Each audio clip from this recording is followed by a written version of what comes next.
Good morning.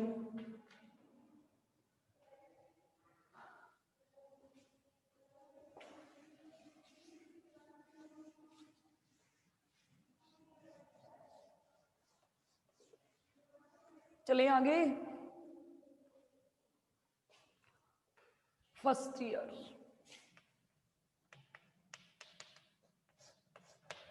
देखो भाई, कल मैं समानीत अवस्था समीकरण के बारे में आपसे बात करी थी, जिसमें मुझे जहां तक ध्यान है मैं आपको बता चुकी थी तीनों के बारे में। उठा के एक बार कह दो मेरी क्लास में ऊपर की तरफ स्वैप कर देना, ऊपर की तरफ। हाँ देखो भाई, अगर मैं ये कहूं कि मैं क्या बात कर रही थी, कि क्या बता रही थी मैं आपको बताया था मैंने, ये समानीत दाब है। और क्या बताया था मैंने आपको, समानीत ताप क्या बताया था, थीटा बराबर टी अपॉन टी सी। समानीत आयतन बराबर क्या बताया था, फाई बराबर वी अपॉन वी सी। इसके बारे में तो हम चर्चा करके चुके हैं ना, जिसमें से मैंने आपसे कहा था पी की वैल्यू निकाल लीजिएगा। मैंने कहा था टी की वैल्यू निकालना तो आता है ना, मल्टीप्लाई कराना है। इसकी वैल्यू निकालनी है तो बजूगण करा दीजिए, स्क्वायर क्रॉस मल्टीप्लीकेशन जिसे कहते हैं। यहां से ऐसे करोगे तो ये क्या आ जाएगा, v बराबर क्या आएगा, 5bc आएगा या नहीं आएगा बताओ। चूंकि मुझे वान डर वाल्स ने संशोधित करके इस इक्वेशन के बारे में बताया था, संशोधित करके इसके बारे में बताया था, तो वान डर वाल्स इक्वेशन क्या थी याद करो। वान डर वाल्स इक्वेशन से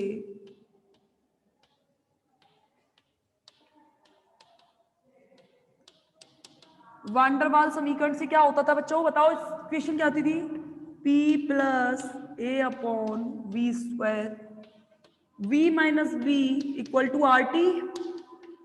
होती थी कि नहीं होती थी।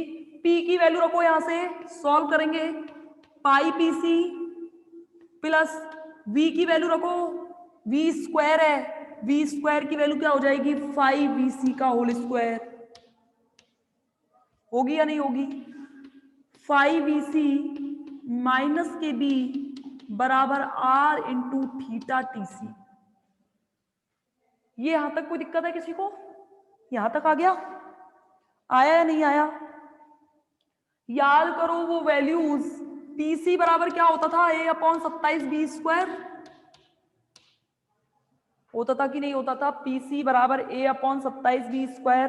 वीसी की वैल्यू क्या होती थी याद करो, 3b होती थी कि नहीं होती थी।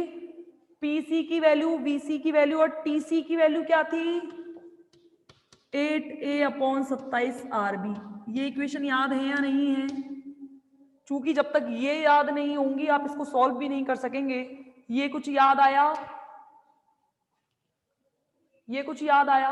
ये सारे मान जरा इस इक्वेशन में रखेंगे, तो रखिए सारे मान इक्वेशंस के अंदर, रखो मान। पीसी की जगह पर रखो पाई इंटू पीसी का मान क्या है, a upon 27b square, PC की जगह पर प्लस a। देखो भाई, फाई की जगह पर तो फाई का तो करना पड़ेगा स्क्वायर, फाई स्क्वायर। वीसी का स्क्वायर वैल्यू रखोगे तो क्या आएगा, 3b का होल स्क्वायर। देख लो बिल्कुल कोई दिक्कत तो नहीं है, रख दिए मान। यहां पे वापस रखो, 5 इंटू 3b माइनस के b बराबर r इंटू थीटा, टीसी का मान रख दो 8a अपॉन 27rb। कोई दिक्कत, रख दिए सारे मान। r से बच्चों r कैंसिल हो जाएगा। अब देखो क्या आया, यहां से सॉल्व करते हैं, पाई a upon 27b square plus, देखो भाई a अपॉन तिनामती और 9b स्क्वायर 5 स्क्वायर। देख लो कोई दिक्कत तो नहीं है। क्या आएगा, 3b5 माइनस के b, होगा कि नहीं होगा बताओ, होगा कि नहीं होगा। इक्वल टू यहां क्या बचा, थीटा, ऐसे कर लू 8a थीटा अपॉन 27b। कोई दिक्कत, यहां तक कोई डाउट तो नहीं है? अब देखना फटाफट। अब देखो मैं सब कुछ कर सकती हूँ, मुझे सिर्फ कॉमन लेके कुछ काटना है। मुझे कहां पे इस वाली इक्वेशन में मैं कॉमन ले सकती हूँ, लेकिन एक ही शर्त पर, जब इसे नीचे वाले को बनाया जाए 27। क्या बनाया जाए 27? और जरा बताओ मुझे 27 कैसे बनाया जा सकता है? दिस इज अवस्था सांतत्य समीकरण। अवस्था सांतत्य समीकरण, कल जिसे मैंने छोड़ा था अवस्था सांतत्य इक्वेशन, कल याद नहीं है अभिषेक? अवस्था सांतत्य समीकरण। अच्छा देखो, 3 का गुणा व 3 का भाग दे रही हूं।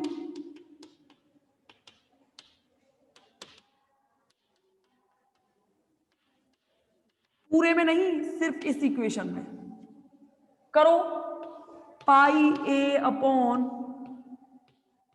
27b स्क्वायर प्लस 3 का गुणा ऊपर देखते चलना, और 3 का गुणा नीचे कराया तो ये बनेगा 27b स्क्वायर 5 स्क्वायर।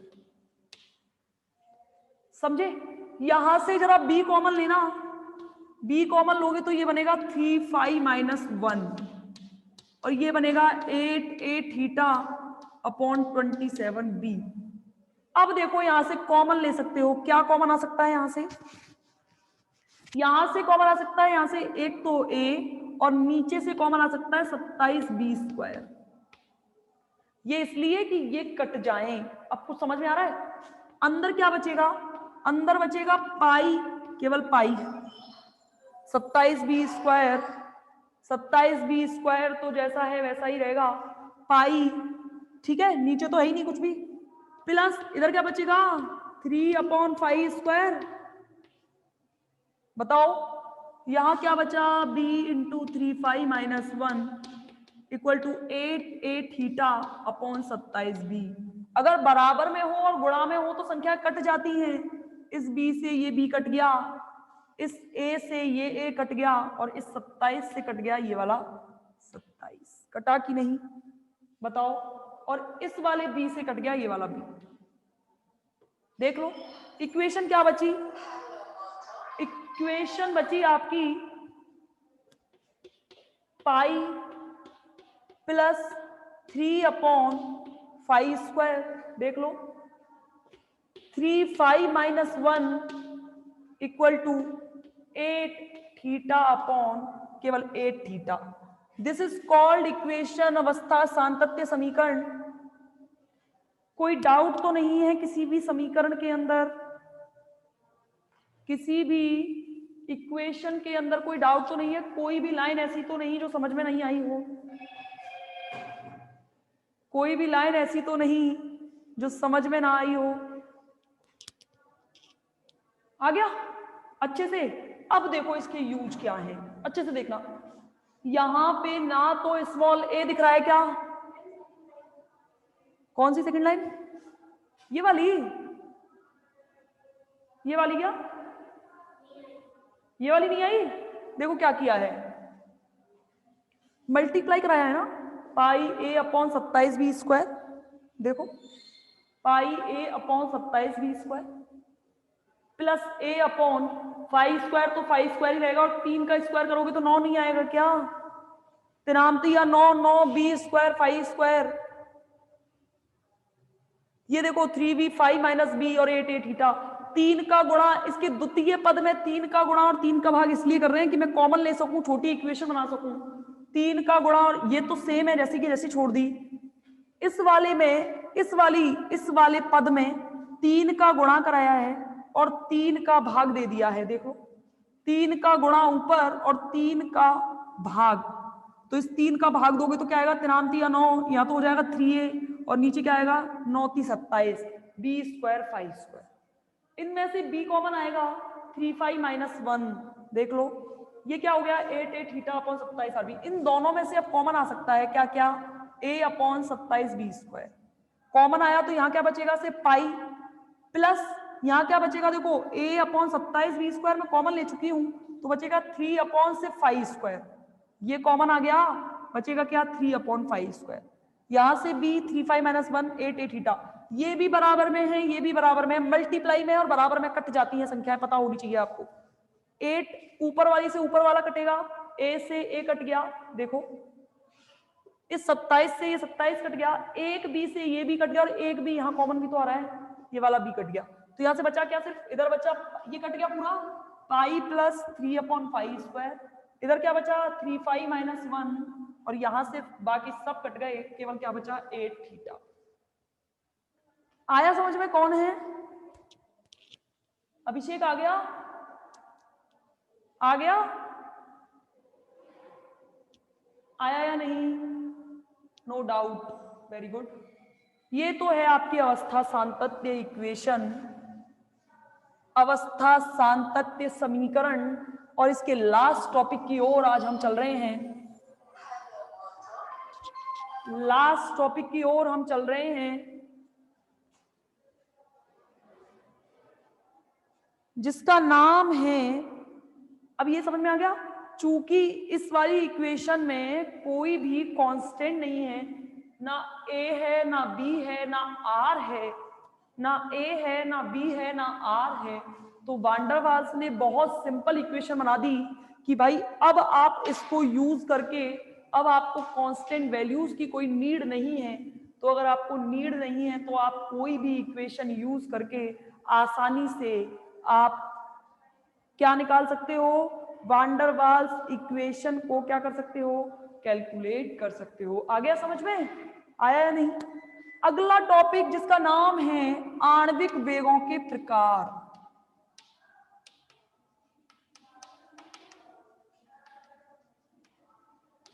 पहले तो मुझे बताओ, आपको किसी भी संख्या का वर्ग करना आता है?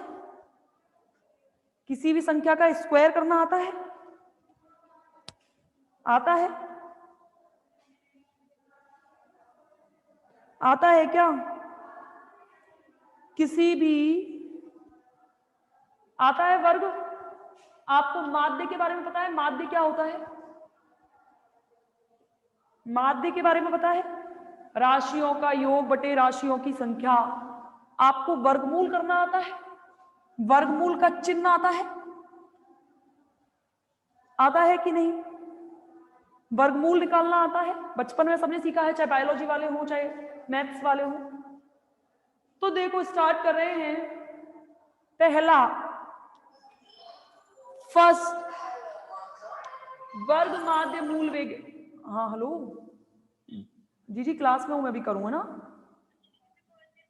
थैंक यू ठीक है ना, ठीक है ठीक।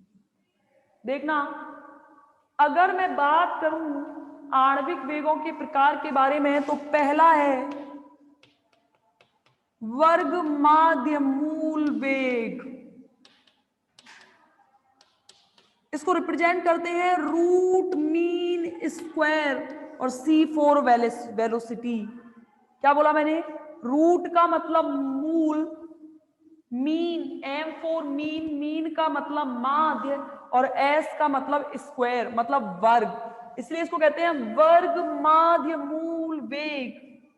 क्या कहते हैं? वर्ग माध्य मूल वेग। समझ गए? यानी कि मेरे कहने का मतलब क्या है, जैसा आपको मैंने पूछा स्टार्टिंग में, मेरे क्वेश्चन का मीन ही यही था कि किसी पात्र में उपस्थित गैस के अणुओं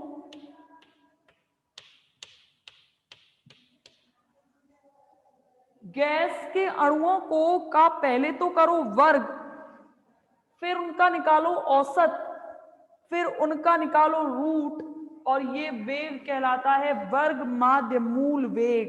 देखो कैसे, माना पहले कण का वेग है C1, दूसरे कण का वेग है C2, तीसरे कण का वेग है C3, और लास्ट में Cn, nवे कण का Cn। माना C1 वेग रखने वाले अणु है N1, C2 वेग रखने वाले अणु है N2, C3 वेग रखने वाले हैं अणु N3, और चाहो तो बस ये डैश डैश डैश चलने दो, कोई दिक्कत नहीं है, फिर एन थोड़ी ना लिखूंगी, कोई दिक्कत नहीं है। सबसे पहले क्या करना है, इनका वर्ग। वर्ग कैसे करते हो, वर्ग कैसे करते हो, इस वर्ग n1c1 square, n2c2 square, n3c3 square. फिर क्या करना है, माध्य। माध्य कैसे निकालते हो, c1 वेग रखने वाले अणुओं की संख्या का योग कर दिया, वर्ग माध्य मूल वेग। ये किसके नाम से जाना जाता है, ये किसके नाम से जाना जाता है, CRMS के नाम से। जैसा नाम है वैसा ही इनका काम भी है। पहले माना C1 वेग रखने वाले पात्र में बहुत सारे कण हैं, जिसमें एक प्रकार के कण तो हैं जो C1 वेग रखते हैं, दूसरे प्रकार के कण जो हैं वो रखते हैं C2 वेग, तीसरे प्रकार के कण जो हैं वो रखते हैं C3 वेग। इनके बीच में प्लस भी लगाना है क्योंकि हमें क्या करना है, औसत निकालना है। पहले मैंने इनका किया वर्ग, अणुओं के वेगों का पहले मैंने किया वर्ग, वर्ग का निकाला मैंने माध्य, और माध्य का कर दिया मैंने रूट।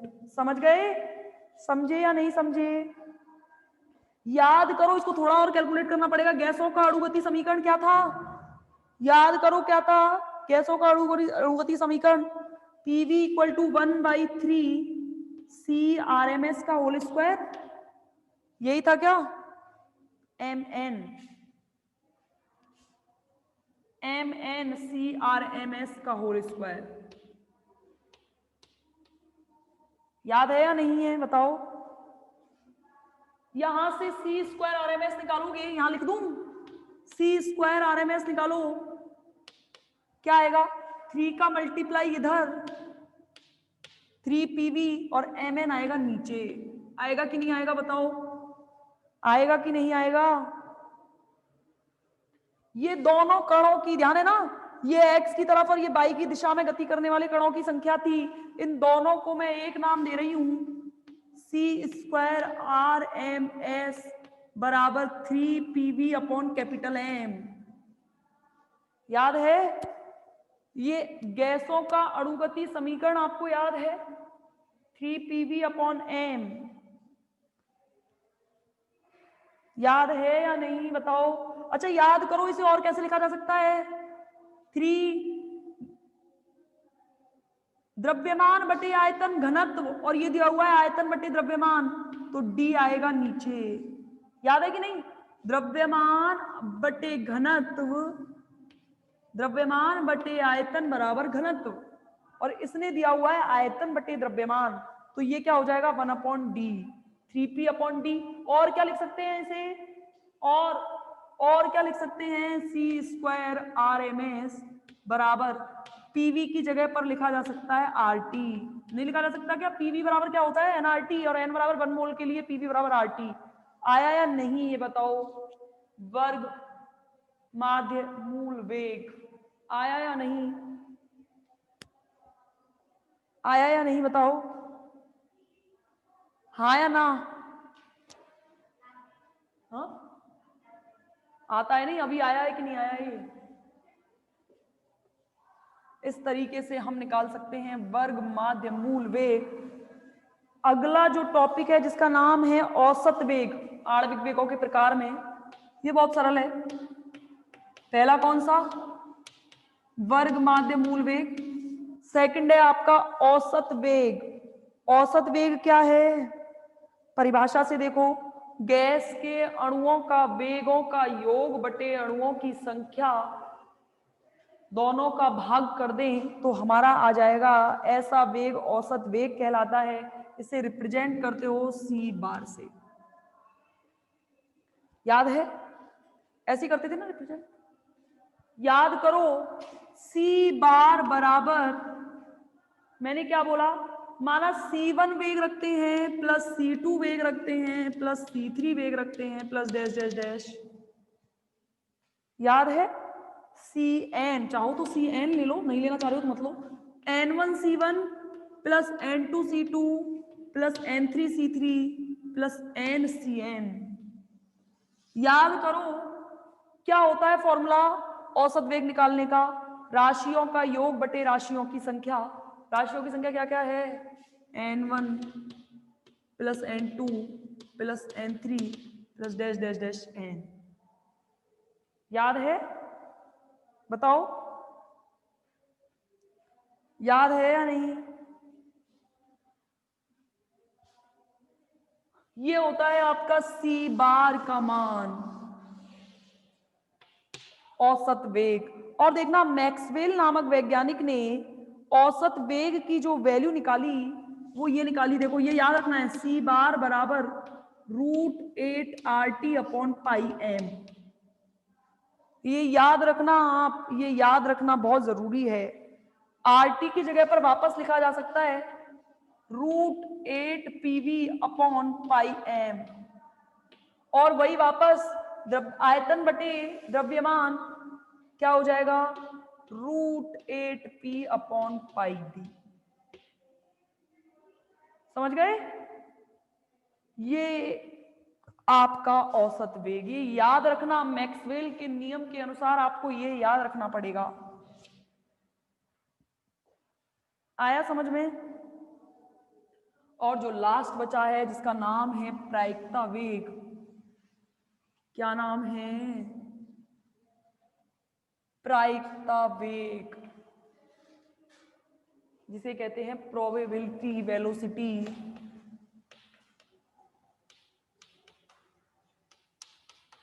प्रायिकता वेग। अच्छा, प्रायिकता का मतलब बताओ मुझे क्या होता है, मैथ वाले बच्चों। What is the mean of probability? बताओ।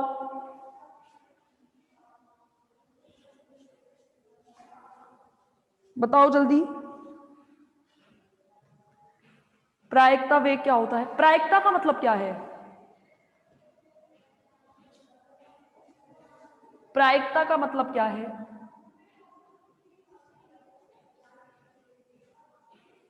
बताओ जल्दी, प्रायिकता का मतलब क्या है? प्रायिकता, देखो भाई, प्रायिकता का मतलब है कि आप संभावना, मेन इसका मतलब होता है संभावना। कहने का मतलब क्या है कि आप जैसे इमेजिन करते हो मौसम को देख के आज बारिश होगी, आपने बताई उसकी संभावना, यानी कि आज बारिश होने की कितनी संभावना है, यानी कि आज बारिश होने की प्रायिकता क्या है। अभी जब हम मैथमेटिकल कंसेप्ट की ओर चलेंगे तब हम प्रोबेबिलिटी के बारे में अच्छे से समझेंगे। देखो भाई, क्या बता रही हूं मैं, गैस के पात्र में उपस्थित वह वेग,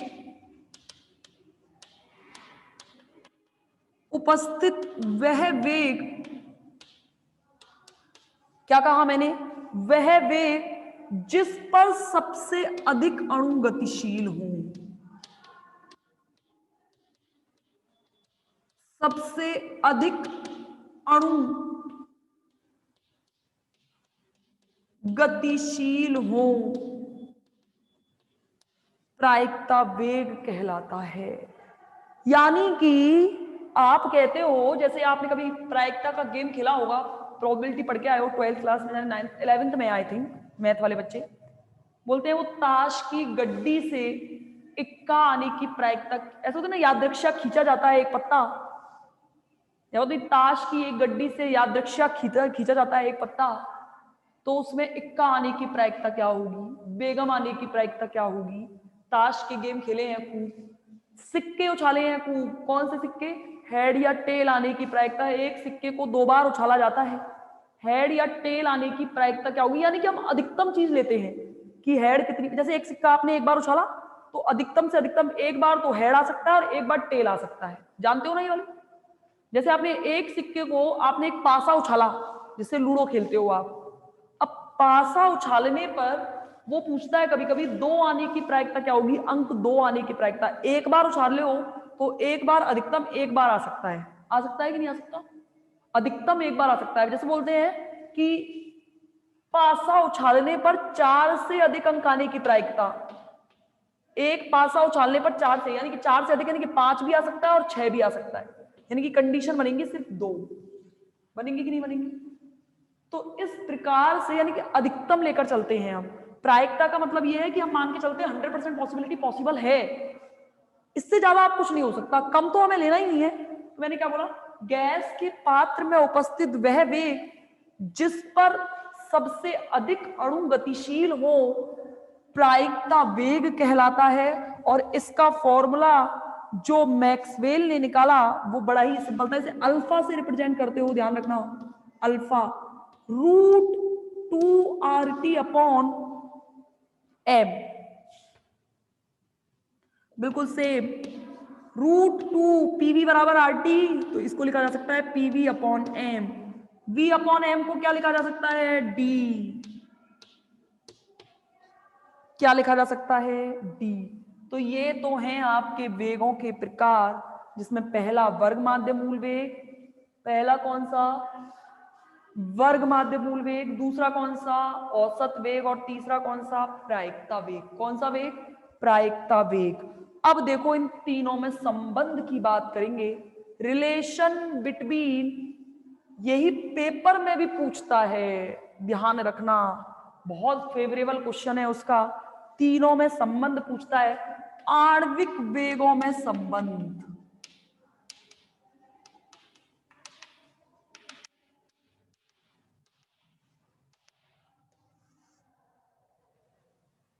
देखो तीन ही वेग है ना हमारे पास, बताओ, याद करो, वर्ग माध्य मूल वेग की वैल्यू क्या आई थी, c²RMS बराबर कितनी आई थी मैक्सवेल के अनुसार, √3RT upon M.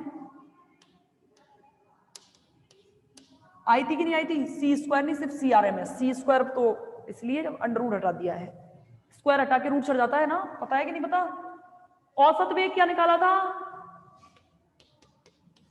√8RT upon pi M, याद है। और थर्ड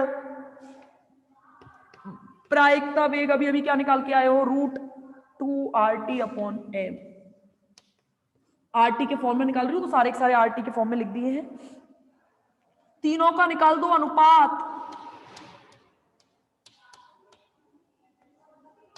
संबंध निकाल रहे हो तो तीनों का निकाल देंगे अनुपात, लिख दो भाई, √3RT upon M ratio C bar की value √8RT upon pi M, और अल्फा का मान √2RT अपॉन एम। समझ गए, समझे या नहीं समझे। देखो भाई RT अपॉन एम रूट में है, ये भी जाएगा, ये भी जाएगा, और ये भी जाएगा। बचेंगे क्या क्या चीजें आपकी, सिर्फ यहां तो बचेगा √3, यहां बचेगा √8 अपॉन पाई, और यहां बचेगा √2R। क्या क्या वैल्यू बची, ये वाली R भी कट गया ना, सॉरी, केवल √2, केवल √2। और इन्हें सॉल्व करोगे आपस में तो √3 की वैल्यू होती है 1.732, और ये सॉल्व करना, करके लाना कल, √8 अपॉन क्या होती है इसकी वैल्यू 3.14 या 22/7, अनुपात √2 की वैल्यू क्या होती है 1.414, यही होती है ना। इसे सॉल्व किया तो काट पीट के वैल्यू आप डायरेक्ट याद भी रख सकते हैं, और डायरेक्ट याद नहीं कर सकते, यानी कि ये पूरा का पूरा एक बार कट गया, 1:0.921, सॉल्व करके देखना, अनुपात आपका आ रहा है 0.816।